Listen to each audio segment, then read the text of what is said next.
ਕਈ ਡਾਕਟਰ ਸਾਹਿਬ ਇਦਾਂ ਦੇ ਪੇਸ਼ੈਂਟ ਹੁੰਦੇ ਜਿਨ੍ਹਾਂ ਨੂੰ ਕਹਿੰਦੇ ਕਿ ਉਹ ਸੁੱਤੇ ਰਹਿ ਗਏ ਨੇ, ਸਵੇਰੇ ਉੱਠੇ ਨਹੀਂ ਤੇ ਸਵੇਰੇ ਦੇਖਿਆ ਕਿ ਉਹਨਾਂ ਦੀ ਡੈਥ ਹੋ ਗਈ ਹੈ। ਇਹਦੇ ਪਿੱਛੇ ਰੀਜ਼ਨ ਕੀ ਹੈ? ਹਾਰਟ ਅਟੈਕ ਹੁੰਦਾ ਕਿ ਫੀਮ ਦੇ ਨਾਲ ਕੋਈ ਫਾਇਦਾ ਹੁੰਦਾ, ਮਤਲਬ ਕੋਈ ਨੁਕਸਾਨ ਹੁੰਦਾ ਜਾਂ ਫਾਇਦਾ ਹੁੰਦਾ? ਜਿਵੇਂ ਪੁੱਛਾਂ अगर हार्ट अटैक है तो उसका उसी टाइम ट्रीटमेंट कर लें। अगर ऐसे लोग होते हैं जिनको पता भी नहीं होता है कि हमारी नाड़ियाँ ब्लॉक हैं, तो ये लॉन्ग टर्म में इससे जो है नाड़ियाँ डैमेज हो जाती हैं।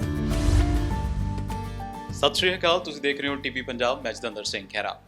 ਔਰ ਬਹੁਤ ਜਿਹੜੀਆਂ ਚੀਜ਼ਾਂ ਜਿਹੜੀਆਂ ਨੇ ਉਹ ਹੈਲਥ ਦੇ ਵਿੱਚ ਅੱਜ ਕੱਲ੍ਹ ਨਵੀਆਂ ਨੇ। ਜੇ ਇਹ ਤਾਂ ਪੁਰਾਣੀ ਚੀਜ਼ ਹੈ ਜਿਸ ਬਾਰੇ ਅਸੀਂ ਅੱਜ ਗੱਲ ਕਰ ਰਹੇ ਹਾਂ, ਹਾਰਟ ਅਟੈਕ ਜਾਂ ਦਿਲ ਦੀਆਂ ਬਿਮਾਰੀਆਂ। ਸੋ ਇਹਨਾਂ ਉੱਤੇ ਗੱਲਬਾਤ ਕਰਨ ਦੇ ਲਈ ਮੇਰੇ ਨਾਲ ਅੱਜ ਡਾਕਟਰ ਅਨਵਰ ਖਾਨ ਨੇ, ਕਾਰਡੀਓਲੋਜਿਸਟ ਸਪੈਸ਼ਲਿਸਟ ਨੇ, ਅਤੇ ਉਹਨਾਂ ਦੇ ਨਾਲ ਅਸੀਂ ਗੱਲਬਾਤ ਕਰਾਂਗੇ ਕੀ ਕਾਰਨ ਹੁੰਦਾ ਹੈ ਹਾਰਟ ਡਿਸੀਜ਼ਿਸ ਦਾ, ਕਿ ਨੌਜਵਾਨਾਂ ਦੇ ਵਿੱਚ ਕਿਉਂ ਹਾਰਟ ਅਟੈਕ ਹੋ ਰਹੇ ਨੇ, ਔਰ ਦੂਸਰੀ ਗੱਲ ਕਿ ਹਾਈਪਰਟੈਂਸ਼ਨ ਜਿਹੜੀ ਹੈ ਉਹਦਾ ਰੇਟ ਕਿਉਂ ਵੱਧ ਰਿਹਾ ਹੈ। ਸੋ ਇਹਨਾਂ ਸਾਰੇ ਮੁੱਦਿਆਂ ਦੇ ਉੱਤੇ ਗੱਲਬਾਤ ਕਰਨ ਲਈ ਮੇਰੇ ਨਾਲ ਡਾਕਟਰ ਅਨਵਰ ਖਾਨ ਨੇ। ਸਤਿ ਸ਼੍ਰੀ ਅਕਾਲ ਸਰ। ਸਤਿ ਸ਼੍ਰੀ ਅਕਾਲ ਜੀ। ਪਹਿਲਾਂ ਤਾਂ ਬਹੁਤ ਬਹੁਤ ਧੰਨਵਾਦ। ਮੈਂ ਦੇਖਿਆ ਤੁਹਾਡਾ ਸ਼ੈਡਿਊਲ ਬਹੁਤ ਬਿਜ਼ੀ ਸੀਗਾ, ਫਿਰ ਵੀ ਤੁਸੀਂ ਸਾਨੂੰ ਐਂਟਰਟੇਨ ਕੀਤਾ, ਉਹਦੇ ਲਈ ਬਹੁਤ ਧੰਨਵਾਦ। Thank you very much. तो पूछिए क्या पूछना चाहिए। ਅੱਛਾ, ਜਦੋਂ ਮੈਂ ਪੁੱਛਣ ਦੀ ਗੱਲ ਕਰਦਾ ਤੇ ਇੱਕ ਚੀਜ਼ ਨਾਰਮਲ ਹੈ। ਸਭ ਤੋਂ ਪਹਿਲਾਂ ਮੈਨੂੰ ਮੇਰੇ ਦਿਮਾਗ ਜਿਹੜਾ ਸਵਾਲ ਆਉਂਦਾ ਹੈ ਕਿ ਹਾਰਟ ਅਟੈਕ ਕਿਹਨੂੰ ਹੋ ਸਕਦਾ ਹੈ, ਕਿਹੜੀ ਏਜ 'ਚ ਹੋ ਸਕਦਾ ਹੈ, ਤੇ ਯੰਗਸਟਰ ਨੂੰ ਹੋ ਸਕਦਾ ਹੈ ਕਿ ਨਹੀਂ? देखिए, हार्ट अटैक किसी भी एज में हो सकता है, लेकिन ज़्यादातर ये बीमारी जो होती है, जो दिल की नाड़ियों में कोलेस्ट्रॉल डिपोजिशन और उसके बाद में जो उससे जो नैरोइंग हो जाती है, संकरापन आ जाता है नाड़ियों में, उसकी वजह से होती है।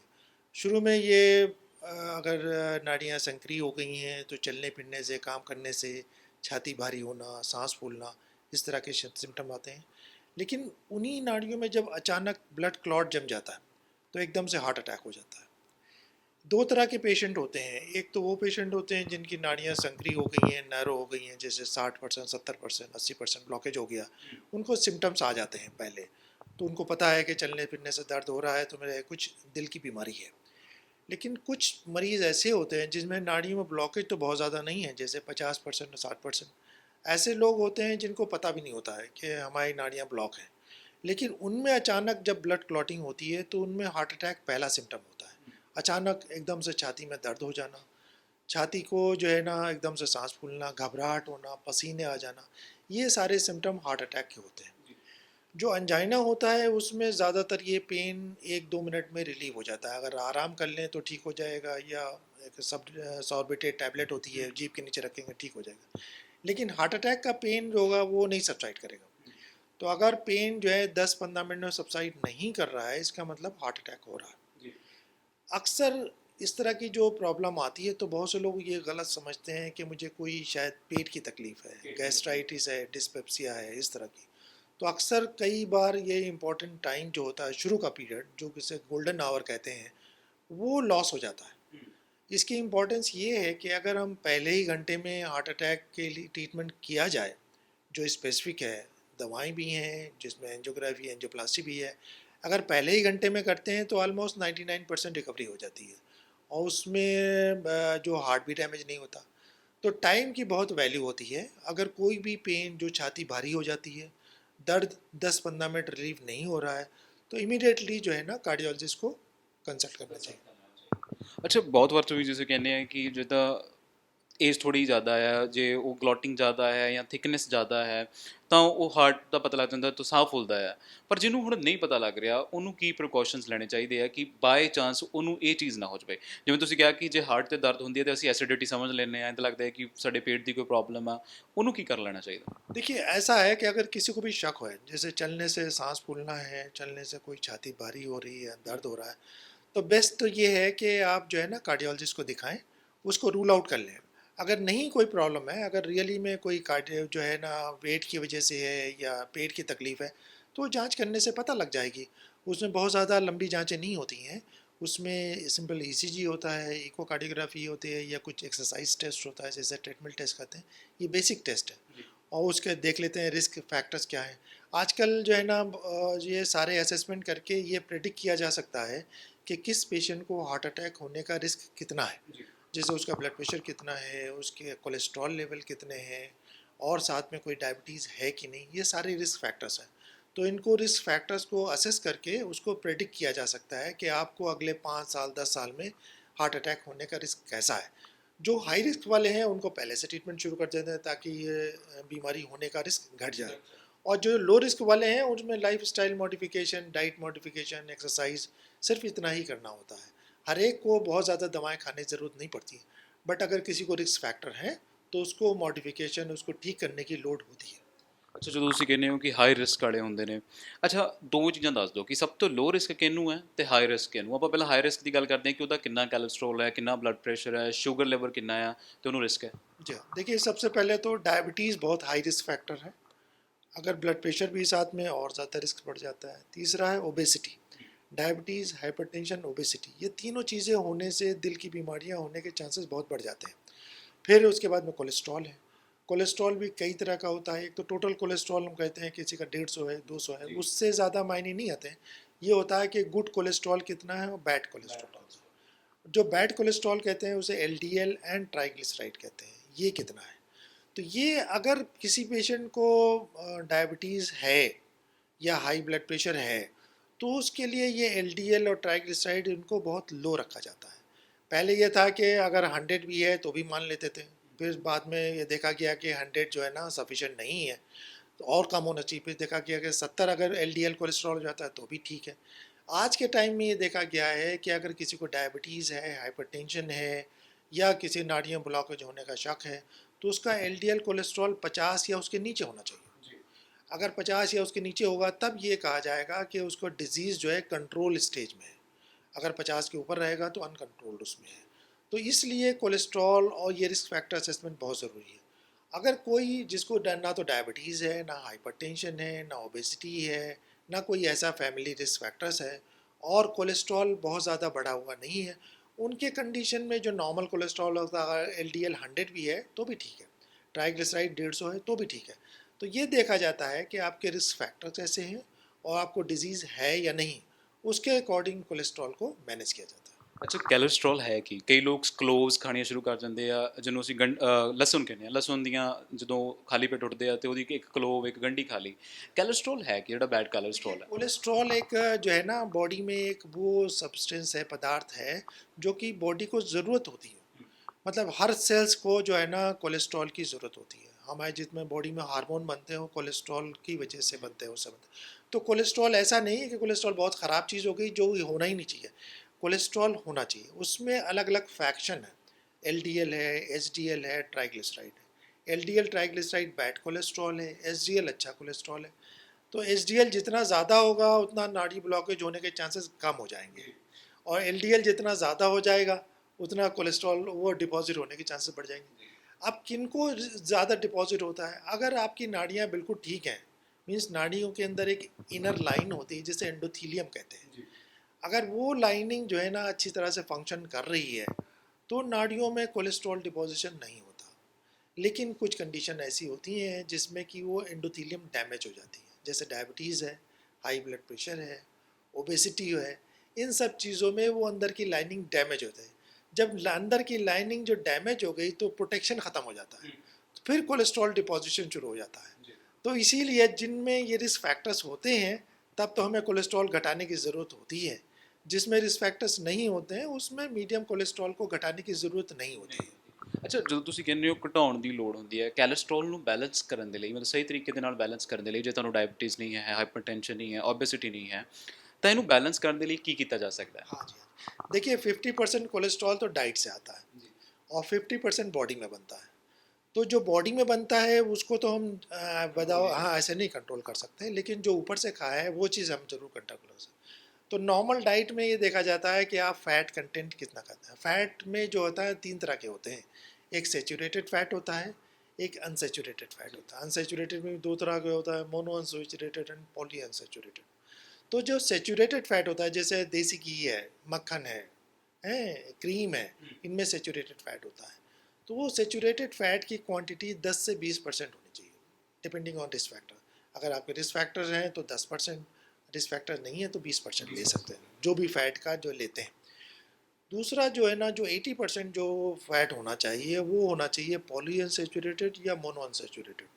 मोनोअनसेचुरेटेड फैट जो होता है उससे जो है ना ख़राब कोलेस्ट्रॉल नहीं बढ़ता। पॉलीअनसेचुरेटेड से थोड़ा सा जो है ना होता है। पॉलीअनसेचुरेटेड फैट ये जो है जैसे हमें ओलिव ऑयल हो गए या कैनोला ऑयल हो गए या बहुत से राइस ब्रान ऑयल हो, उसमें भी देखेंगे ना पॉलीअनसेचुरेटेड फैट और मोनोअनसेचुरेटेड फैट दिए रहते हैं। तो वो चीज़ आप ऑयल देख के कर सकते हैं। बट देखा गया है कि कोई भी ऑयल हो, ऑयल ज़्यादा क्वांटिटी में ख़राब होता है। उससे बेहतर है कि देसी घी। देसी घी में अगर हम खाना बनाते हैं तो देसी घी ज़्यादा स्टेबल है, तो उसमें एंटीऑक्सीडेंट भी होते हैं। तो ये देखा गया देसी घी ऑयल के मुकाबले में बेटर है। और ऑयल्स में जो है ना, जो ओलिव ऑयल है जैसे जिसे कहते हैं एक्स्ट्रा वर्जिन ओलिव ऑयल, अगर वो कच्चा खाएंगे ना विद रॉ फॉर्म में तो वो अच्छा होता है। तो वो आपकी बॉडी को पॉली अनसेचुरेटेड और मोनो अनसेचुरेटेड फैट्स देता है। तो ये कॉम्बिनेशन खाना चाहिए, 10% से 20% सेचुरेटेड फैट और 70 to 80% पॉली अनसेचुरेटेड फैट जिसे मोनो अनसेचुरेटेड फैट होता है। तो फैट खाना भी ज़रूरी है ताकि बॉडी को ज़रूरत पड़े। अब किस तरह का फ़ैट खाना, ये चीज़ इंपॉर्टेंट। सो सबसे ख़राब होते हैं वो कहते हैं ट्रांस फैट्स। ट्रांस फैट तब बनते हैं जैसे हम कोई भी चीज़ होती है जो फ्राई, डीप फ्राई, ओपन में जो है करते हैं, तो उससे ट्रांस फैट्स बन जाते हैं, वो ख़राब होते हैं। मतलब समोसे वगैरह। हाँ, वो ख़राब होते हैं। या जो है जैसे पुराना होता था ना वेजिटेबल फैट जो होता है, जैसे डालडा होता था, ये इन सब में ट्रांस फैट होता है। या बहुत से बेकरी प्रोडक्ट होते हैं जो ऑयल में बनाते हैं, वो ट्रांस फैट होता है। ट्रांस फैट बहुत ख़राब होता है। वो जो है ना, जो अच्छे कोलेस्ट्रॉल को घटा देता है और ख़राब कोलेस्ट्रॉल को बहुत बढ़ाता है। तो उससे जो है ना नाड़ियों में डैमेज होने के चांसेस, कोलेस्ट्रॉल डिपॉजिशन होने के चांसेस ज़्यादा बढ़ जाते हैं। तो नॉर्मल अगर देसी घी और मक्खन थोड़ा सा खाएंगे तो उससे नुकसान नहीं होगा। और साथ में जो है ना unsaturated fat, poly unsaturated fat, mono unsaturated fat, ये क्वांटिटी लेंगे तो वो ठीक रहेगा। तो फ़ैट खाना भी ज़रूरी है। और फैट को किस तरह का, जो अच्छा फ़ैट है वो ज़्यादा बेटर है, और ख़राब फैट से बचना भी ज़रूरी है। और कितना किसको कितना फैट खाना चाहिए ये उसके रिस्क फैक्टर पे डिपेंड करता है। ਸਭ ਆਮ ਲੈਂਗੁਏਜ 'ਚ ਜੇ ਗੱਲ ਕੀਤੀ ਜਾਵੇ, ਮੇਰੇ ਘਰ 'ਚ ਵੀ ਗੱਲ ਹੁੰਦੀ ਹੈ ਕਿ ਰਿਫਾਈਨਡ ਨਹੀਂ ਖਾਣਾ ਚਾਹੀਦਾ। ਵਾਕਈ ਰਿਫਾਈਨਡ ਵੀ ਜਿਹੜਾ ਹੈ ਉਹ देखिए, कोई भी रिफाइंड या जो होता है ना, ये केमिकल प्रोसेस से बनाते हैं। तो ये जो एक्स्ट्रा वर्जिन है ये कोल्ड प्रेस ऑयल है। तो जितने भी ये केमिकल प्रोसेस से बनाए जाते हैं वो ऑयल की क्वालिटी उतनी अच्छी नहीं होती है।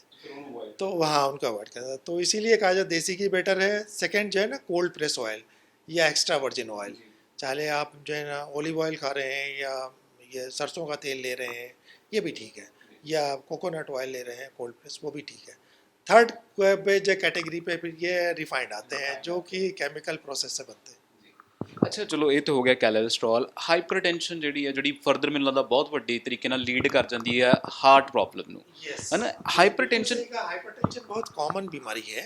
ये जो है ना लगभग 30 से 40% लोगों में देखा जाता है। जो शहर में रहते हैं लगभग 40% हैं, और जो गांव में हैं वो लगभग 30% लोग अफेक्टेड होते हैं। ਡਾਕਟਰ ਸਾਹਿਬ ਹਾਈਪਰਟੈਂਸ਼ਨ ਹੈ ਕੀ बेसिकली, जैसे ਗੱਲ करिए की है हाइपरटेंशन। बिल्कुल बिल्कुल, देखा जाए ब्लड प्रेशर सबके होता है। अब ये देखा गया है कि जो ब्लड प्रेशर अगर 120/80 उससे ज़्यादा है, ऊपर का ब्लड प्रेशर 120 और नीचे वाला जो है 80 उससे ज़्यादा है, तो ये लॉन्ग टर्म में इससे जो है नाड़ियाँ डैमेज हो जाती हैं। इन पेशेंट में जिनमें 120 और 80 ज़्यादा ब्लड प्रेशर है, उनमें देखा गया है कि पेशेंट के जो है ना मरने के चांसेस और कॉम्प्लिकेशन होने के चांसेस ज़्यादा होते हैं। तो इसलिए ये एक कट ऑफ लाइन बनाई गई है कि ब्लड प्रेशर 120 और 80 के पास होना चाहिए।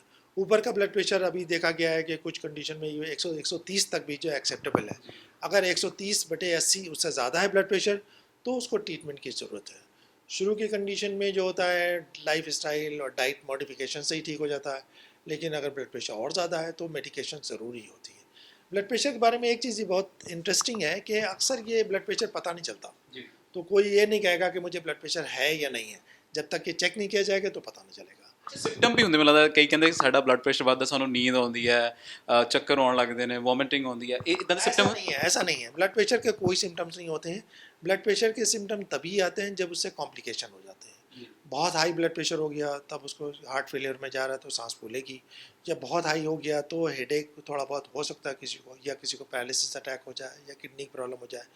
तो जब उससे कॉम्प्लिकेशन होते हैं तभी सिम्टम होते हैं। जब शुरू की स्टेज है, जब कॉम्प्लिकेशन नहीं आए हैं, खाली सिंपल ब्लड प्रेशर है, तो पता नहीं चलता। और ब्लड प्रेशर मेजर करने की तरकीब भी होती है। ऐसा नहीं है कि आपने फ़ौरन कहीं से बाहर से घूम के आए या चल के आए या एक्सरसाइज करके आए तो ब्लड प्रेशर नाप लें, या एकदम से खाना खाने के बाद नाप लें, या सिगरेट पी है, या किसी ने कॉफ़ी पी है, चाय पी है, या ज़्यादा बातें की हैं, तो ब्लड प्रेशर नॉर्मली बढ़ेगा। आप रिलैक्स हो जाएं, 10-15 मिनट 20 मिनट रेस्ट कर लें, उसके बाद में ब्लड प्रेशर नापें, और एक बार 2 बार चेक कर लें, क्रॉस चेक कर लें। अगर उसके बाद में भी आप देखें कि ऊपर वाला ब्लड प्रेशर 130 के ऊपर और नीचे वाला 80 के ऊपर है, तब उसको हाई ब्लड प्रेशर डायग्नोज करते हैं। हाँ, बहुत से टाइम पे ऐसा भी होता है कि जैसे बाहर से पेशेंट आता है हॉस्पिटल में, तो हॉस्पिटल में आने पे उसको घबराहट होती है, तो वैसे ही ब्लड प्रेशर थोड़ा ज़्यादा भी हो जाता है। तो ऐसे मरीज़ों में हम देखते हैं, उनको पहले थोड़ा रिलैक्स करके उसके बाद देखते हैं। या कई पेशेंट जो होते हैं जिनको बहुत ज़्यादा घबराते हैं, तो उनको एम्बुलेटरी ब्लड प्रेशर मॉनिटरिंग करते हैं। मींस उनको एक मशीन होती है, वो बांध देते हैं, वो 24 घंटे का ब्लड प्रेशर रिकॉर्ड करता है, वो बताता है कि 24 घंटे में ब्लड प्रेशर कैसा रहता है। हाँ, तो ब्लड प्रेशर डायग्नोसिस बड़ी सिंपल है, जस्ट ब्लड प्रेशर नापना है, और उसके बाद में उसको जो देखते हैं साथ में एसोसिएटेड रिस्क फैक्टर्स क्या हैं। बहुत से लोगों में डाइट एक्सरसाइज के मॉडिफिकेशन से ही थोड़ा सा घट जाता है, और कुछ लोगों में दवाओं की ज़रूरत पड़ती है। अगर जिन लोगों में दवाओं की ज़रूरत पड़ती है, ये लॉन्ग टर्म मेडिकेशन है, इसको ये ऐसे नहीं सोचना चाहिए कि ब्लड प्रेशर की दवा मुझे लग गई। ये बहुत से लोगों को गलतफहमी होती है कि ब्लड प्रेशर में दवा खाऊंगा तो मुझे पता नहीं क्या हो जाएगा। ब्लड प्रेशर दवा खाने से कुछ नहीं होगा, ब्लड प्रेशर कंट्रोल रहना चाहिए, तो उसके जो साइड इफ़ेक्ट हैं, जो आगे कॉम्प्लिकेशन है, वो रोके जा सकते हैं। क्योंकि ब्लड प्रेशर ये देखा गया नियरली 50% लोगों में जो हार्ट की प्रॉब्लम शुरू होती है, वो हाई ब्लड प्रेशर से शुरू होती है। और सिंपल सी चीज़ है, शुरू में डिटेक्शन हो जाता है, शुरू में उसका ट्रीटमेंट किया जा सकता है, कंट्रोल किया जा सकता है, और बहुत सारे कॉम्प्लिकेशन जो हार्ट की डिजीज़ है उनसे बचा जा सकता है। ਅੱਛਾ ਅਗੇਨ ਮੇਰਾ ਸਵਾਲ ਅਖੀਰ ਦੇ ਵਿੱਚ ਇਹ ਹੁੰਦਾ ਕਿ ਤੁਸੀਂ ਹਾਈਪਰਟੈਂਸ਼ਨ ਜਿਹੜੇ ਆ ਜਿਹੜਾ ਕਿ ਬਲੱਡ ਪ੍ਰੈਸ਼ਰ ਹੈ ਤਾਂ ਉਹਨੂੰ ਅਰਲੀ ਸਟੇਜ ਦੇ ਵਿੱਚ ਕਿੱਦਾਂ ਕੰਟਰੋਲ ਕਰ ਸਕਦੇ ਤੁਸੀਂ ਕਿਹਾ ਜੀ ਡਾਈਟ ਦੇ ਵਿੱਚ ਕਿਹੜੀਆਂ ਮੋਡੀਫਿਕੇਸ਼ਨ ਕਰ ਸਕਦੇ ਆ ਕਿ ਕਿਹੜੀ ਚੀਜ਼ ਆ ਜਿਹੜੀ ਮੈਜਿਕ ਚੀਜ਼ ਆ ਜਿਹੜੀ ਅਸੀਂ ਕਰ ਸਕਦੇ ਆ ਕਿ ਤੁਹਾਨੂੰ ਬਲੱਡ ਪ੍ਰੈਸ਼ਰ ਨਾ ਹੋਵੇ बिल्कुल, देखिए देखिए, सबसे पहला तो ब्लड प्रेशर के लिए जो है ना, ये देखते हैं कि आपका वेट कितना है। अगर ओवर वेट है तो डाइट और एक्सरसाइज बहुत ज़रूरी है आपको वेट रिड्यूस करने के लिए। दूसरा ये है आपका डाइट पैटर्न कैसा है, आप सॉल्ट इंटेक कितना। बहुत से लोग जो है सॉल्ट ज़्यादा खाते हैं। हम अगर बिल्कुल भी सॉल्ट ना खाएं, बिल्कुल भी ना डालें, तब भी बॉडी को जितनी रिक्वायरमेंट होती है वो मिल जाता है। तो दो चीज़ें बहुत ज़रूरी होती हैं, डाइट मॉडिफिकेशन, अगर वेट ज़्यादा है तो कार्बोहाइड्रेट कम करते हैं, एक्सरसाइज जो है ना बढ़ानी चाहिए, और सॉल्ट इंटेक घटाना चाहिए। ये तीनों चीज़ें करने से जो है ना, लगभग जो है 5 से 10 मिलीमीटर मर्करी जो बढ़ता है, 5 से 10 का अगर बढ़ा हुआ है, तो लगभग इसी से ही कंट्रोल हो जाता है। डाइट, वेट रिडक्शन, डाइट में सॉल्ट रिडक्शन, और एक्सरसाइज। ਅੱਛਾ ਚਲੋ ਇਹ ਤੇ ਗੱਲ ਹੋ ਗਈ ਕਿ ਜਦੋਂ ਤੁਹਾਨੂੰ ਤੁਸੀਂ ਡਾਈਟ ਦੇ ਵਿੱਚ ਮੋਡੀਫਿਕੇਸ਼ਨ ਕਰ ਲਏ ਅੱਜ ਕੱਲ ਅਸੀਂ ਨਾ ਨਮਕ ਜਿਹੜਾ ਹੈ ਸਰ ਉਹਨੂੰ ਦੂਸਰੇ ਹਿਮਾਲਿਆ ਨਮਕ ਜਿਹੜਾ ਪਿੰਕ ਸਾਲਟ ਦੇ ਨਾਲ ਰਿਪਲੇਸ ਕਰਨਾ ਸ਼ੁਰੂ ਕਰ ਦਿੱਤਾ ਜਿਹੜੇ ਕਿ ਬਹੁਤ ਸਾਰੇ ਮੇਰੇ ਵਾਂਗੂ ਹੈਲਥ ਐਕਟਿਵ ਹੋ ਗਏ ਨੇ ਉਹ ਕਹਿੰਦੇ ਕਿ ਹਿਮਾਲਿਆ ਨਮਕ ਸ਼ੁਰੂ ਕਰ ਲਿਆ ਉਹ ਪਿੰਕ ਸਾਲਟ ਤੇ ਅਸੀਂ ਕੀ ਨਾਰਮਲ ਸਾਲਟ ਦੇ ਥਾਂ ਪਿੰਕ ਸਾਲਟ ਲੈਂਦੇ ਆ ਤੇ ਉਹਦੇ ਨਾਲ ਕੋਈ ਕੰਪਲਿਕੇਸ਼ਨਸ ਨਹੀਂ ਹੁੰਦੀਆਂ नहीं नहीं, ऐसा नहीं है, ये सारे ज़्यादा मार्केटिंग गिमिक्स हैं। तो कोई भी सॉल्ट लें, इज़ अ सोडियम क्लोराइड, जहाँ पे भी सोडियम होगा वो उसका असर वही होगा, तो वो नहीं है, ठीक है। हाँ, ये जो है पोटेशियम कंटेनिंग फूड्स जो होते हैं ना, पोटेशियम साल्ट अगर हम लेते हैं तो वो ब्लड प्रेशर को उधर थोड़ा सा घटाते हैं। तो सोडियम जिसमें भी होगा, सोडियम सॉल्ट, चाहे पिंक सॉल्ट लें चाहे वाइट सॉल्ट लें, कोई सा भी सॉल्ट लें, वो सबका इफेक्ट लगभग एक ही सा होता है। कोई खास पोटेशियम, हाँ, पोटेशियम जो है ना अगर ज़्यादा बढ़ाते हैं खाने में, पोटेशियम जैसे बहुत सी चीज़ें, कोकोनट वाटर हो गया, बनाना हो गया, या और सारे हैं बहुत से पोटेशियम कंटेनिंग फूड जो है ना, उससे थोड़ा सा ब्लड प्रेशर कम होता है, ठीक है। सोडियम जिसमें भी होगा, चाहे कोई भी कलर का सॉल्ट हो, सबका एक ही है। ਸੋ ਮੈਨੂੰ ਲੱਗਦਾ ਮਿੱਥ ਵੀ ਟੁੱਟ ਗਈ ਹੈ ਅੱਛਾ ਦੂਸਰੇ ਬੰਦੇ ਨਾ ਨਵਾਂ ਨਵਾਂ ਕੋਈ ਬਲੱਡ ਪ੍ਰੈਸ਼ਰ ਕਹਿੰਦੇ ਕਿ ਸਾਨੂੰ ਪਹਿਲੀ ਵਾਰ ਬਲੱਡ ਪ੍ਰੈਸ਼ਰ ਹੁੰਦਾ ਹੈ ਤੇ ਪਹਿਲੀ ਵਾਰ ਜਿਹੜਾ ਕੋਈ ਬਲੱਡ ਪ੍ਰੈਸ਼ਰ ਚੈੱਕ ਕਰਾ ਰਿਹਾ ਤੇ ਕੋਈ ਹੁੰਦਾ ਕਿ ਪਾਰਟਿਕੂਲਰ ਸਾਈਜ਼ ਬਾਂਹ ਤੋਂ ਚੈੱਕ ਕਰਾਉਣਾ ਆ ਜਾਂ ਦੋਨਾਂ ਬਾਹਾਂ ਤੋਂ ਚੈੱਕ ਕਰਾਉਣਾ ਹੈ ਜਿੱਧਰ ਜ਼ਿਆਦਾ ਆਵੇ ਇਹਦਾ ਕੁਝ ਹੁੰਦਾ ਹੈ देखिए, नॉर्मली जो होता है दोनों माह में ब्लड प्रेशर का डिफरेंस बहुत कम होता है, 5 to 10 का मैक्सिमम कभी कभी डिफरेंस होता है। राइट हैंड में थोड़ा सा ज़्यादा हो सकता है, लेफ्ट में थोड़ा सा कम हो सकता है, बट इससे ज़्यादा नहीं डिफरेंस नहीं आता। डिफरेंस उन्हीं में आता है अगर कोई बाँह की नाड़ी बंद है, एक तरफ की नाड़ी बंद है, तब ऊपर नीचे में फ़र्क आएगा, नहीं तो लेफ़्ट राइट लेने में कोई फ़र्क नहीं आता है। ਤੁਸੀਂ ਕਿਸੇ ਵੀ ਬਾਂਹ ਤੋਂ ਕਰਾ ਸਕਦੇ ਹੋ किसी बाँह से करा सकते हैं, ऐसा। ਠੀਕ ਹੈ ਇਹ ਤੇ ਗੱਲ ਹੋ ਗਈ ਕਿ ਅਸੀਂ ਹਾਈਪਰਟੈਂਸ਼ਨ ਦੀ ਗੱਲ ਕਰ ਲਈਏ ਕੋਲੇਸਟ੍ਰੋਲ ਦੀ ਗੱਲ ਕੀਤੀ ਹੈ ਕਈ ਡਾਕਟਰ ਸਾਹਿਬ ਇਦਾਂ ਦੇ ਪੇਸ਼ੈਂਟ ਹੁੰਦੇ ਜਿਨ੍ਹਾਂ ਨੂੰ ਕਹਿੰਦੇ ਕਿ ਉਹ ਸੁੱਤੇ ਰਹਿ ਗਏ ਨੇ ਸਵੇਰੇ ਉੱਠੇ ਨਹੀਂ ਤੇ ਸਵੇਰੇ ਦੇਖਿਆ ਕਿ ਉਹਨਾਂ ਦੀ ਡੈਥ ਹੋ ਗਈ ਹੈ ਇਹਦੇ ਪਿੱਛੇ ਰੀਜ਼ਨ ਕੀ ਹੈ ਹਾਰਟ ਅਟੈਕ ਹੁੰਦਾ ਹੈ देखिए, ये sudden, this is called sudden cardiac death. इसका रीज़न जो है ना मेनली जो होता है सडनली बहुत फास्ट हार्ट रेट हो जाती है, जिसे वेंट्रिकुलर टेकार्डिया या वेंट्रिकुलर फिब्रिलेशन कहते हैं। इसमें रिस्क फैक्टर्स हैं। क्या क्या रिस्क फैक्टर्स हैं? एक तो वो है जिनको नाड़ियों में ब्लॉकेज है, सबसे ज़्यादा कॉमन जो है ना वही है कि नाड़ियाँ ब्लॉकेज है, नाड़ियों में जो है ना उसका जो है ना ट्रीटमेंट ठीक से नहीं चल रहा है। दूसरा होता है बहुत सारे हार्ट फेलियर होते हैं, हार्ट फेलियर का अगर ट्रीटमेंट नहीं चल रहा है। तीसरा कुछ लोगों में कंडीशंस होती हैं जिसमें कि जो है ना इस तरह के सडन कार्डियक डेथ होने का रिस्क बढ़ता है। उनके ईसीजी में जो है ना कुछ एबनॉर्मेलिटी होते हैं, जैसे क्यूटी प्रोलॉन्गेशन कहते हैं, वो होता है। कुछ देखा गया है कि हाई ब्लड प्रेशर रहने की वजह से हार्ट बहुत थिक हो गया है, मोटा हो गया है, जिसे वेंट्रिकुलर हाइपरट्रॉफी कहते हैं। ऐसे लोगों में भी सडन डेथ होने की रिस्क रहता है। या किसी किसी में जो है ना हार्ट रेट बहुत स्लो है, अगर जैसे हार्ट ब्लॉक होता है, जी जी उसमें भी अचानक जो है ना एकदम से हार्ट रुकने का रिस्क रहता है। उनमें भी जो है ना वेंट्रिकुलर टेकार्डिया फिब्रिलेशन हो सकता है, अचानक जी। एकदम से हार्ट रेट स्लो है। तो ऐसा जिन पेशेंट में जो सडन डेथ होती है, तो वो अगर पहले से उनको इवेलुएट किया जाए तो रिस्क फैक्टर्स को इसको काफ़ी हद तक घटाया जा सकता है। ਅੱਛਾ ਡਾਕਟਰ ਸਾਹਿਬ, ਬਾਡੀ ਸਾਡੀ ਬੜੀ ਕਹਿੰਦੇ ਐਕਟਿਵ ਹੈ, ਬਾਡੀ ਦਾ ਹੈ ਕਿ ਬੜੀ ਕਿ ਜਿਹਨੂੰ ਦੇਖੀਏ ਕਿ ਇੱਕ ਬੜੀ ਐਕਸਟ੍ਰੀਮ ਸਾਇੰਸ ਹੈ, ਸੁਪਰ ਸਾਇੰਸ ਹੈ ਬਾਡੀ।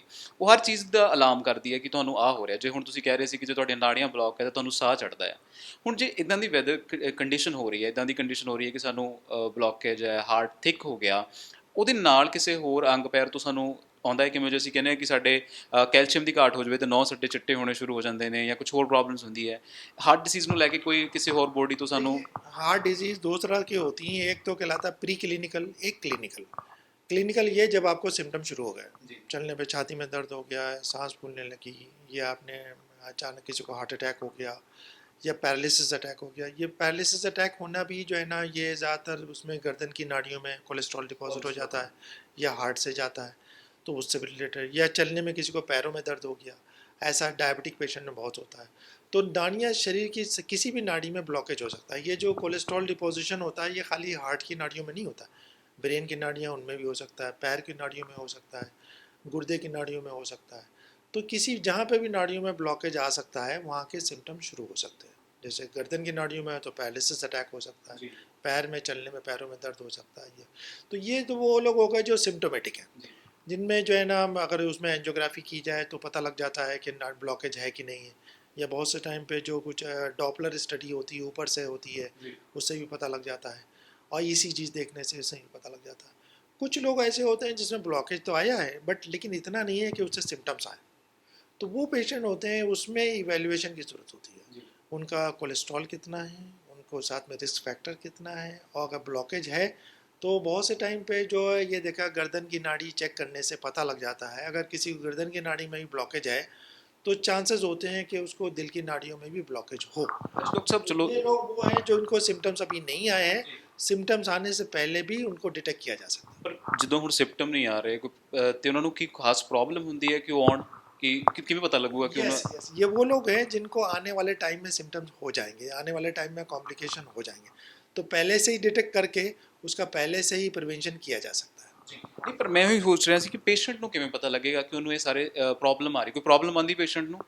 50% ऐसे लोग होते हैं जिनको हार्ट अटैक पहला सिम्टम होता है। जी तो वो लोग अगर पहले स्क्रीनिंग कराएंगे, अपना पहले जो है ना एक बार चेकअप करा लेंगे, हार्ट का चेकअप करा लेंगे, एटलीस्ट जो लोग 40 साल के ऊपर वाले हैं और या जिनमें जो है ना कोई डायबिटीज़ है जी या हाई ब्लड प्रेशर है, या जिनमें फैमिली में डिजीज़ है कि फैमिली में ऐसा किसी को हार्ट की प्रॉब्लम है यंग एज में, तो ऐसे लोगों को शुरू में ही एनुअली चेक कर लेना चाहिए कि उनको हार्ट चेकअप कर लिया, उनका जो है ना कोलेस्ट्रॉल लेवल कितना है, ब्लड प्रेशर लेवल कितना है, किडनी फंक्शन कैसे हैं, शुरू से ही अगर पहले चेक करके ये तो ये डिजीज़ पहले से डिटेक्ट की जा सकती है।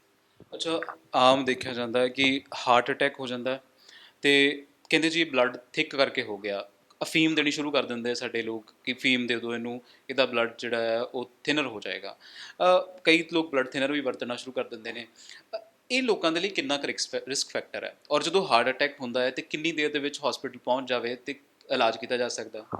देखिए, हार्ट अटैक जो है ना ब्लड थिक होने से नहीं होता, ये जो है ना नॉर्मल बॉडी में बैलेंस सिस्टम होता है, ब्लड क्लॉट होना और ब्लड को डिसॉल्व करना। जी लेकिन अंदर से जहाँ नाड़ियाँ डैमेज है, जो डैमेज है वहाँ पे ब्लड क्लॉटिंग टेंडेंसी होती है। तो अगर दिल की नाड़ियों में डैमेज है, अंदर कोलेस्ट्रॉल जमा है, तो वो नॉर्मल नाड़ियाँ नहीं हुए, तो वहाँ पे अचानक अगर कोई क्रैक आता है जहाँ पे कोलेस्ट्रॉल जमा है, तो वहाँ पे ब्लड क्लॉट बन जाता है, जी। तो उससे हार्ट अटैक हो जाता है। अब हार्ट अटैक होने के बाद जब जैसे बताया कि अगर 10-15 मिनट में पेन रिलीफ नहीं हो रहा है, तो इमीडिएटली जो है ना हॉस्पिटल जाना चाहिए। सबसे सिंपल सजेस्ट है, ईसीजी करने से ही डायग्नोसिस हो जाती है ज़्यादातर। जी। अगर हार्ट अटैक है तो उसका उसी टाइम ट्रीटमेंट कर लें अगर हम पहले घंटे के अंदर, तो 99% पेशेंट को बचाया जा सकता है, 99% हार्ट भी बचाया जा सकता है। Without surgery. विदाउट सर्जरी भी हो सकता है, या कुछ लोग होते हैं जिसमें कि जो एंजियोप्लास्टी की भी ज़रूरत होती है। दोनों तरह का ट्रीटमेंट होता है, जैसे मेडिसिन से भी होता है और एंजियोप्लास्टी से भी होता है। मेन टीम ये होता है कि जो है जो नाड़ी बंद हो गई, इमीडिएटली उसको खोल दिया जाए। अगर इमीडिएटली ब्लड सर्कुलेशन मेंटेन हो जाता है तो हार्ट बच जाता है, आगे के लिए कॉम्प्लिकेशन बच जाता है, सभी चीज़ें बच जाती हैं। दूसरी चीज़ ये जो अफ़ीम वाला क्वेश्चन पूछा, देखिए अफ़ीम का इससे रिलेटेड नहीं है। अफ़ीम का जो असर होता है वो ब्रेन पे होता है।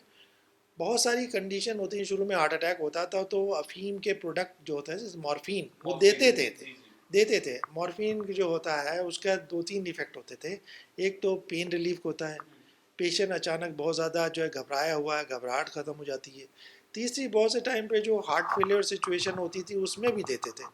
तो अफ़ीम की वजह से हार्ट अटैक नहीं होता है, लेकिन अफ़ीम जो है ना कुछ कंडीशन में, जो शुरू की कंडीशन में जो पेन और घबराहट और उसको थोड़ा सा रिलीफ मिलता था तो देते थे। आज के टाइम में नहीं यूज़ करते हैं वो, बट पहले जो है काफ़ी यूज़ करते थे। ਅੱਛਾ ਕੀ ਫੀਮ ਦੇ ਨਾਲ ਕੋਈ ਫਾਇਦਾ ਹੁੰਦਾ ਮਤਲਬ ਕੋਈ ਨੁਕਸਾਨ ਹੁੰਦਾ ਜਾਂ ਫਾਇਦਾ ਹੁੰਦਾ ਜਿਵੇਂ ਪੁੱਛਾਂ अफ़ीम के साथ में हाँ नुकसान उनको होता है जिनको सांस की तकलीफ़ है।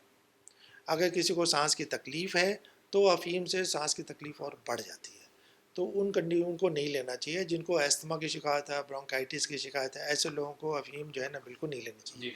अफ़ीम उन्हीं लोगों में हेल्प कर सकती है थोड़ा सा, जो है ना जैसे अगर किसी को पेन हो रहा है तो पेन में रिलीव हो जाएगी, घबराहट हो रही है घबराहट में थोड़ा सा कमी हो सकती है, या हार्ट फेलियर में जा रहा है उसमें भी थोड़ा बहुत मदद मिल सकती है। तो अगर कोई अफ़ीम लेता है इन कंडीशन में तो थोड़ा सा जो है उसको रिलीफ मिल जाएगा, लेकिन ये ट्रीटमेंट नहीं है हार्ट अटैक का। जी। हाँ, ये खाली पेन और जो है ना सिम्टम रिलीव करने के लिए होगा। ਡਾਕਟਰ ਸਾਹਿਬ ਮੇਰਾ ਇੱਕ ਸਵਾਲ ਹੈ ਕਿ ਇਹਦੇ ਲਈ ਫਰਸਟ ਏਡ ਕੀ ਹੋ ਸਕਦੀ ਹੈ ਫਿਰ इसके लिए फर्स्ट एड ये होती है, इमीडिएटली सबसे पहले तो टाइम वेस्ट ना करें, फ़ौरन हॉस्पिटल पहुँचें। अगर कोई को पहले के सिम्टम हैं किसी को और किसी के पास में एस्पिरिन टैबलेट है तो एस्पिरिन ले सकते हैं, लेकिन खाली एस्पिरिन भी सफिशेंट नहीं होती है। तो अगर कोई बहुत दूर है तो जो भी पास का लोकल डॉक्टर हो, अगर उससे बात करके जो भी आप जो है ना मेन डॉक्टर से बात कर लें, कार्डियोलॉजिस्ट से कम्युनिकेशन हो जाए, तो कुछ बेसिक ट्रीटमेंट वो वहीं पे सिम्टम देख के वहीं से शुरू करा सकता है। तो इसे कहते हैं कि ना जैसे मोबाइल जो है ना घर पे ही जो है ना कुछ इंजेक्शन भी लगाए जा सकते हैं, कुछ ट्रीटमेंट वहीं से शुरू किया जा सकता है, ताकि जो है ना जब तक वो पहुँचे हॉस्पिटल, जब तक उसके कॉम्प्लिकेशन होने के चांसेस कम हो जाए। ਸੋ ਬੇਸਿਕਲੀ ਇਹ ਹੈ ਕਿ ਪ੍ਰੀਕਾਸ਼ਨ ਜਿਹੜੇ ਆ ਬਹੁਤ ਜ਼ਰੂਰੀ ਹੈ ਹੈਲਥ ਜਿਹੜੀ ਹੈ ਉਹ ਡਾਈਟ ਦੇ ਨਾਲ ਮੇਨਟੇਨ ਕੀਤੀ ਜਾ ਸਕਦੀ ਹੈ ਅਖੀਰ ਦੇ ਵਿੱਚ ਮੇਰੇ ਜਿਹੜੇ ਦੋ ਤਿੰਨ ਸਵਾਲ ਹੈ ਉਹ ਇਹੀ ਹੈ ਕਿ ਕਿਹੜਾ ਸੁਪਰ ਫੂਡ ਹੈ ਜਿਹੜਾ ਤੁਹਾਡੇ ਦਿਲ ਦੇ ਲਈ ਬਹੁਤ ਚੰਗਾ ਹੈ देखिए ये जो है ना जो एंटीऑक्सीडेंट, बॉडी में क्या होता है, दो चीज़ें होती हैं हमें बॉडी में। बहुत से टाइम पे जो एनवायरनमेंट से और बहुत से टाइम पे अपने आप बॉडी में ऑक्सीडेंट बनते हैं। ऑक्सीडेंट बॉडी को डैमेज करते रहते हैं, उनका काम है डैमेज करना, चाहे नाड़ियाँ हो, चाहे टिश्यूज़ हो, चाहे ऑर्गन्स हो, डैमेज करना। तो और एंटीऑक्सीडेंट वो सब्सटेंस होते हैं जो कि इसको डैमेज को रोकते हैं। जैसे समझ लो एक तरह के पुलिस हो गई, तो वो जो है ये ऑक्सीडेंट चोर हो गए जो बॉडी को चोर कर रहे हैं, मतलब नुकसान पहुंचा रहे हैं। एंटीऑक्सीडेंट लाइक ए पुलिस कि उनको जो है रोकती है, उनको पकड़ती है। तो एंटीऑक्सीडेंट देखा गया है कि अगर हम बॉडी में जैसे फ्रूट्स हैं, जो फ्रूट्स में बहुत एंटीऑक्सीडेंट होते हैं, वेजिटेबल्स हैं रॉ वेजिटेबल्स जैसे सलाद फॉर्म में खाते हैं उनमें एंटीऑक्सीडेंट है। आपने कहा कि गार्लिक है, जिंजर है, इनमें एंटीऑक्सीडेंट होते हैं। क्लोव है एंटीऑक्सीडेंट, इसमें जो इनसे फ़ायदा होता है वो एंटीऑक्सीडेंट की वजह से फ़ायदा होता है। जैसे विटामिन सी है, जैसे विटामिन ए है, विटामिन सी है, आजकल बहुत ज़्यादा ले रहे हैं कोरोना की वजह से, तो उससे भी जो है ना एंटीऑक्सीडेंट होते हैं। तो ये खाने जो फ्रूट्स हैं और जैसे गार्लिक है, जिंजर है, विटामिन सी है, विटामिन ए है, इन सब में एंटीऑक्सीडेंट प्रॉपर्टीज़ होती है। तो हम एंटीऑक्सीडेंट अगर सफिशेंट क्वांटिटी में लेते हैं तो ये ऑक्सीडेंट से जो डैमेज होगा वो चीज़ उनको प्रिवेंट किया जा सकता है, उनको रोका जा सकता है। ਅੱਛਾ ਇੱਕ ਸਵਾਲ ਹੋਰ ਵੀ ਹੈ ਇਹ ਮੈਨੂੰ ਲੱਗਦਾ ਕਿ ਮੈਂ ਹਰ ਇੱਕ ਡਾਕਟਰ ਤੋਂ ਪੁੱਛਦਾ ਜਦੋਂ ਮੈਂ ਜਾਂਦਾ ਹਾਂ ਇਹ ਨਾ ਪੰਜਾਬ ਦੇ ਵਿੱਚ ਇੱਕ ਕਲਚਰ ਬਹੁਤ ਹੈ ਕਿ ਚਾਹ ਜਿਹੜੀਆਂ ਹੋਮਮੇਕਰਸ ਹੁੰਦੀਆਂ ਘਰ ਰਹਿੰਦੀਆਂ ਸਵਾਣੀਆਂ ਨੇ ਉਹ ਚਾਹ ਬਹੁਤ ਪੀਂਦੀਆਂ ਨੇ ਜਾਂ ਅਸੀਂ ਕਹ ਲਈਏ ਕਿ ਹੁਣ ਤਾਂ ਬੰਦੇ ਵੀ ਬਹੁਤ ਚਾਹ ਪੀਂਦੇ ਜਦੋਂ ਕਿਸੇ ਦੇ ਘਰ ਜਾਓ ਤਾਂ ਚਾਹ ਆਫਰ ਕਰ ਲੈਂਦੇ ਆ ਚਾਹ ਕਿੰਨੀ ਕੁ ਪੀਣੀ ਚਾਹੀਦੀ ਹੈ ਨੁਕਸਾਨ ਕਰਦੀ ਹੈ ਕਿ ਨਹੀਂ ਕਰਦੀ ਕੀ ਕਹੋਗੇ देखिए चाय से ज़्यादा नुकसान नहीं होता, लेकिन चाय में होता है अक्सर जितनी बार चाय पियेंगे उसमें चीनी डालेंगे, उसमें मिल्क डालेंगे, तो वो उसकी कैलोरीज बढ़ती जाती हैं। तो नुकसान जो है ना शुगर से सबसे ज़्यादा होता है, चाय में सबसे ज़्यादा शुगर। अगर आप विदाउट शुगर चाय पीने लगे हैं और या सम टाइम जो है ना ब्लैक टी पी रहे हैं या मिल्क वाली भी लें तो कम कम क्वांटिटी में लें तो उससे नुकसान नहीं होगा। चाय में एंटीऑक्सीडेंट होता है, चाय से नुकसान नहीं होता है। चाय में जो शुगर डालते हैं उससे नुकसान होता है। ਅੱਛਾ ਇੱਕ ਹੋਰ ਸਵਾਲ ਹੈ ਕਿ ਗ੍ਰੀਨ ਟੀ ਜਿਹੜੀ ਹੈ ਉਹ ਵੀ ਲੋਕੀ ਐਂਟੀਆਕਸੀਡੈਂਟ ਦੇ ਤੌਰ ਤੇ ਵਰਤਦੇ ਆ, ਬਲੈਕ ਕਾਫੀ ਵਰਤਦੇ ਆ, ਇਹ ਪੀ ਸਕਦਾ ਬੰਦਾ ਵੰਸ ਇਨ ਅ ਵਾਈਲ? जी हाँ, जी हाँ, वंस इन अ वाइल आप ग्रीन टी भी पी सकते हैं, कॉफ़ी भी पी सकते हैं, लेकिन कॉफ़ी ज़्यादा क्वांटिटी में नहीं पीनी चाहिए। कॉफ़ी को जो है ना मॉडरेट माइल्ड मॉडरेट में रखना चाहिए, ज़्यादा नहीं पीना चाहिए। ਅੱਛਾ ਡਾਕਟਰ ਸਾਹਿਬ, ਇਹ ਮੇਰਾ ਬੜੀ ਕਿਉਰਿਓਸਿਟੀ ਹੈ ਕਿ ਤੁਹਾਡਾ ਜੋ ਤੁਸੀਂ ਬੀਇੰਗ ਅ ਕਾਰਡੀਓਲੋਜਿਸਟ ਤੁਹਾਡੀ ਮਾਰਨਿੰਗ ਰੂਟੀਨ ਕੀ ਹੁੰਦੀ ਆ? मेरी मॉर्निंग रूटीन देखिए, मैं सुबह सबसे पहले उठता हूँ तो सबसे पहले मैं जो है मैं टी लेता हूँ, मॉर्निंग टी। एंड उसके बाद में एक आध एप्पल या बनाना एक शॉर्ट फ्रूट लेता हूँ। देन मेरा एक्सरसाइज जो होता है, I go for exercise for nearly 1 hour I do exercise. And after exercise then I take a breakfast. और फिर दोपहर में आपने देखा ही है ओपीडी शुरू हो जाती है। मेरा टाइमिंग उतना अच्छा नहीं है कि मैं जो है ना बीच में काफ़ी गैप हो जाता है लंच के लिए। हाँ, लेकिन करना लोगों को ये चाहिए हर 3 घंटे बाद थोड़ा सा खा लेना चाहिए। थोड़ा खाना ऐसे खाना चाहिए कि आप बिल्कुल जी भर के रज के नहीं खाना, आप उतना खाना खाइए जिससे कि भूख ख़त्म हो जाए। जहाँ भूख ख़त्म हो गई बस वहीं रुक जाना चाहिए। और हर 2-3 घंटे में थोड़ा थोड़ा खाने से ज़्यादा वेट गेन नहीं होता, अच्छा रहता है। और शाम को जो है कोशिश ये करनी चाहिए, शाम को लाइट डाइट लेनी चाहिए और देर से बहुत देर से नहीं खाना चाहिए। देर से खाने से जो है वेट गेन ज़्यादा होता है। आप जल्दी 6, 7, 8 जो है ना वो डिनर कर लेना चाहिए। और लाइट डिनर इज़ बेटर, रात में जो है थोड़ा सा कम ही खाना चाहिए। ਅੱਛਾ ਤੁਸੀਂ ਚਾਹ ਜਿਹੜੀ ਹੈ ਉਹ ਦੁੱਧ ਵਾਲੀ ਪੀਂਦੇ ਹੋ ਸਵੇਰੇ? हाँ, मैं सुबह दूध वाली पीता हूँ विदाउट शुगर। ਬਹੁਤ ਬਹੁਤ ਧੰਨਵਾਦ ਡਾਕਟਰ ਸਾਹਿਬ, ਮੈਨੂੰ ਉਮੀਦ ਹੈ ਕਿ ਇਹ ਜਿਹੜੀਆਂ ਗੱਲਾਂ ਅਸੀਂ ਕੀਤੀਆਂ ਨੇ ਇਹਦੇ ਨਾਲ ਬਹੁਤ ਸਾਰੇ ਜਣਿਆਂ ਨੂੰ ਫਾਇਦਾ ਹੋਏਗਾ। नहीं नहीं, बिल्कुल बिल्कुल, मैं चाहता हूँ सभी लोग हेल्दी रहें और खुश रहें। और किसी को प्रॉब्लम है तो बिल्कुल वो कभी भी आपके आके भी दिखा सकता है, मिल भी सकता है। जो मुझसे मदद हो सकेगी मैं ज़रूर करूँगा। और लेकिन किसी को अगर प्रॉब्लम है तो उसको जो है ना वेट नहीं करना चाहिए। उसको जो है ना ये नहीं डरना चाहिए कि मैं हॉस्पिटल जाऊंगा तो पता नहीं क्या हो जाएगा। हाँ, अक्सर जो होता है जो प्रॉब्लम होती है वो लेट होने से कॉम्प्लिकेशन बढ़ जाते हैं। लेट कंडीशन फिर फ़ायदा भी उतना नहीं होता। तो अर्ली डिटेक्शन है, अर्ली ट्रीटमेंट है, देन जो रिज़ल्ट भी अच्छे होते हैं। और कोई ऐसी डरने की बात नहीं है। हार्ट की प्रॉब्लम, बहुत सारी हार्ट की प्रॉब्लम जो है ना वो कंट्रोल की जा सकती हैं, आप नॉर्मल लाइफ जी सकते हैं। ਥੈਂਕ ਯੂ ਡਾਕਟਰ ਸਾਹਿਬ। ਵਾਕਈ ਕਹਿੰਦੇ ਹੁੰਦੇ ਨਾ ਕਿ ਜੇ ਤੁਸੀਂ ਪਹਿਲਾਂ ਹੀ ਜਿਹੜਾ ਹੈ ਕੋਈ ਮੁਸ਼ਕਿਲ ਜਿਹੜੀ ਆ ਉਹਨੂੰ ਨੱਪ ਲਓ ਤੇ ਉਹ ਮੁਸ਼ਕਿਲ ਵੱਧਦੀ ਨਹੀਂ ਹੈਗੀ। ਇਹ ਸੀ doctor Anwar Khan, cardiologist specialist ਹੈਗੇ। ਬਹੁਤ ਸਾਰੀਆਂ ਗੱਲਾਂ ਜਿਹੜੀਆਂ ਸਾਨੂੰ ਲੱਗਦਾ ਹੁੰਦਾ ਕਿ ਆਹ ਕਰ ਲਓ ਤੇ ਠੀਕ ਹੋ ਜਾਊ ਬੰਦਾ, ਆਹ ਕਰ ਲਓ ਤੇ ਠੀਕ ਹੋ ਜਾਊ ਬੰਦਾ। ਸ਼ਾਇਦ ਮੈਨੂੰ ਲੱਗਦਾ ਕਿ ਇੱਦਾਂ ਦੀਆਂ ਗੱਲਾਂ ਜਦੋਂ ਅਸੀਂ ਇੱਦਾਂ ਦੀ ਇੰਟਰਵਿਊ ਕਰਦੇ ਹਾਂ ਤਾਂ ਬੜੇ ਸਾਰੇ ਭਰਮ ਜਿਹੜੇ ਨੇ, ਭੁਲੇਖੇ ਜਿਹੜੇ ਨੇ ਉਹ ਖੁੱਲ੍ਹ ਜਾਂਦੇ ਨੇ। ਸੋ ਮੇਰੀ ਕੋਸ਼ਿਸ਼ ਇਹ ਰਹੇਗੀ ਕਿ ਮੈਂ ਹਰ ਵੱਖਰੇ ਟੌਪਿਕਸ ਦੇ ਉੱਤੇ ਤੁਹਾਡੇ ਨਾਲ ਗੱਲਬਾਤ ਕਰਦਾ ਰਹਾਂ। ਜੇ ਤੁਹਾਡਾ ਵੀ ਕੋਈ ਸਵਾਲ ਹੁੰਦਾ ਹੈ ਕਿਸੇ ਬਿਮਾਰੀ ਨੂੰ ਲੈ ਕੇ ਤਾਂ ਤੁਸੀਂ ਸਾਨੂੰ ਕਮੈਂਟਸ ਬਾਕਸ ਯਾਨੀ ਕਿ ਨੀਚੇ ਜਿਹੜਾ ਸਾਡਾ ਕਮੈਂਟ ਬਾਕਸ ਹੈ ਉਹਦੇ ਉੱਤੇ ਜਾ ਕੇ ਕਮੈਂਟ ਕਰ ਸਕਦੇ ਹੋ ਜਾਂ ਸਾਡੇ ਨਾਲ ਰਾਬਤਾ ਕਾਇਮ ਕਰ ਸਕਦੇ ਹੋ। ਸੋ ਮੈਂ ਜਤਿੰਦਰ ਸਿੰਘ ਖਹਿਰਾ, ਕੈਮਰਾਮੈਨ ਅਭੀ ਦੇ ਨਾਲ, ਜਲੰਧਰ ਤੋਂ।